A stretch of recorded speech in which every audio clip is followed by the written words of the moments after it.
नमस्कार मंडळी. आज आपण जाणून घेणार आहोत नरक चतुर्दशीच्या एका प्राचीन प्रथेबद्दल. ती म्हणजे हे चिराट पळ फोडणे. नरक चतुर्दशीच्या दिवशी महाराष्ट्रात अनेक घरांमध्ये पायाच्या अंगठ्याने एक लहान पळ फोडले जाते.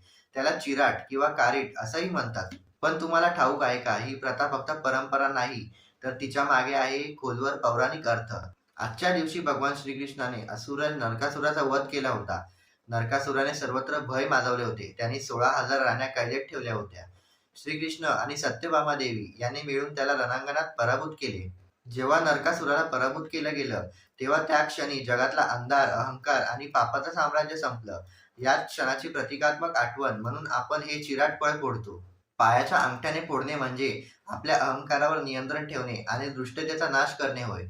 या कृतीनंतर केलेले अभ्यंग स्नान आणि दिव्यांचा प्रकाश आपल्या आयुष्यातील अंधार दूर करून नवीन ऊर्जा, शांती आणि समृद्धी आणतात. म्हणूनच जेव्हा पुढच्या वेळी तुम्ही चिराट फोडाल, तेव्हा लक्षात ठेवा, तुम्ही फक्त एक फळ फोडत नाही, तर आपल्या आतल्या नरकासुराचा नाश करत आहात. तुमच्या भागात या फळाला काय म्हणतात हे कमेंटमध्ये नक्की कळवा.